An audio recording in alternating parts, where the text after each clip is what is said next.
Hi everybody, it's me, Elizabeth Science, aka Fairy Woman, and trying out some new lighting, some new cropping again. Keep working on this work in progress, which is so perfect for today's message. We're on day 25, getting through this, which is day 12 in the book, The Fairies Guide to Being Human Magical Companion. I'd like to say thank you to everyone who subscribed, who has commented, who has liked.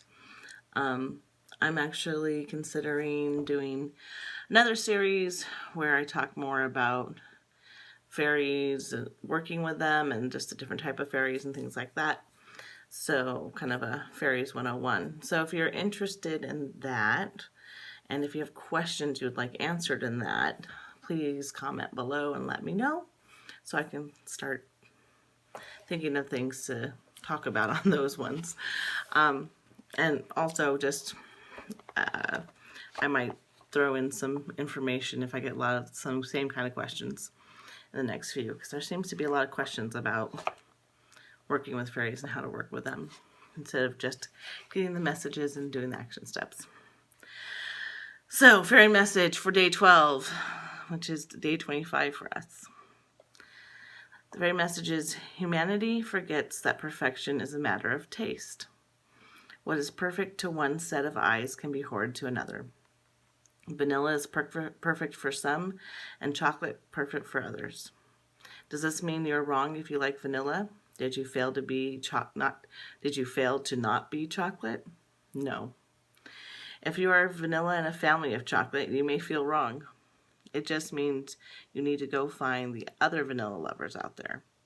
So what if your creation that you thought was going to be vanilla turns into chocolate? It just means you were creating for a different audience than you thought.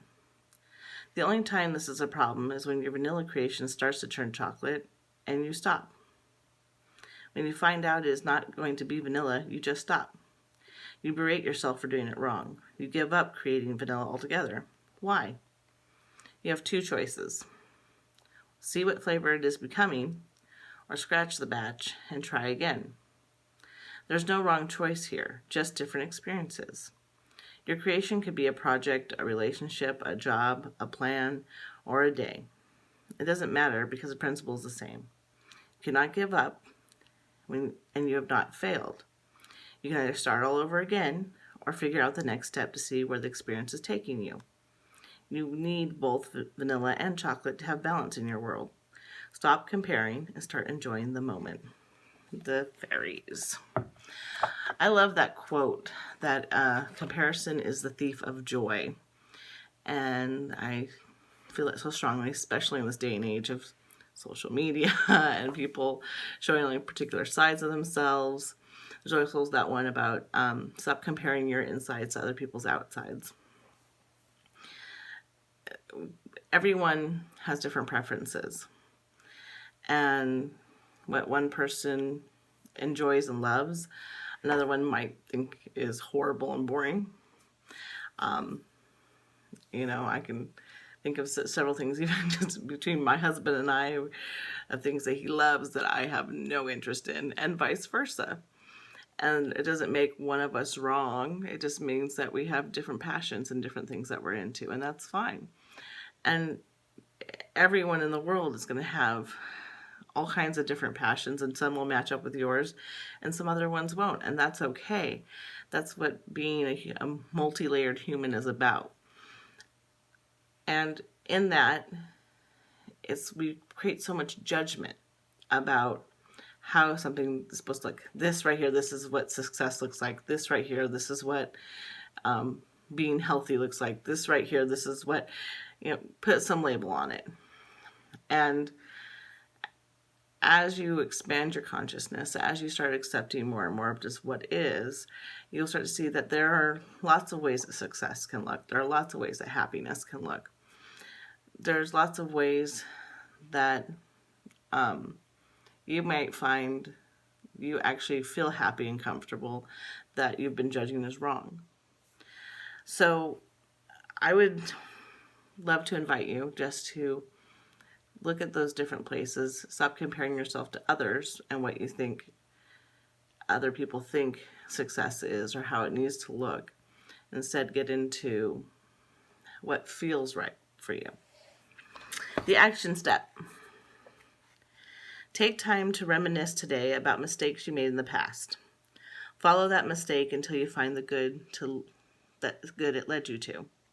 Every mistake or wrong choice is just your divine self adjusting your path for you. Look for the corrections that led you to your greatest joys. Now look at mistakes you are worried about in the present. Look for the signs of where they are directing you.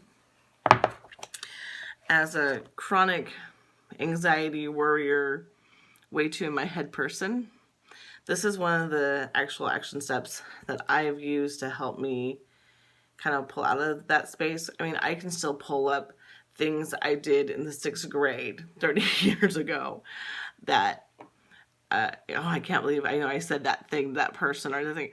I'm sure no one else that was in that experience with me even remembers me doing that, but I can still hold it and beat myself up with it.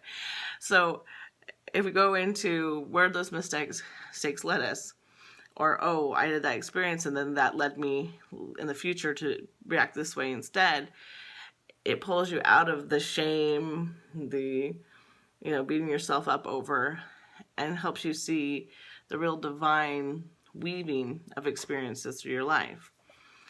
There are so many mistakes I made that I'm so glad I made, and, they led me to amazing experiences. And even just mistakes I made that have allowed me to grow. I kind of get after my kids a lot with that, of like, stop being afraid to make mistakes. You're gonna mess up, and when you're 17 and when you're 20 and when 25, really any age you're at, it's good to make mistakes and learn. But especially when you're younger, make as many mistakes as you possibly can, because then it makes it a lot easier later on to not be making so many mistakes, to have a little more balance and wisdom maybe moving forward. Or maybe not. I don't know. I make mistakes every day. Maybe just get better at making mistakes and flowing with it. So I hope today that you make lots of mistakes. I'm sorry, I shake the camera. Make lots of mistakes like shaking your camera, and you have a magical day. Thanks.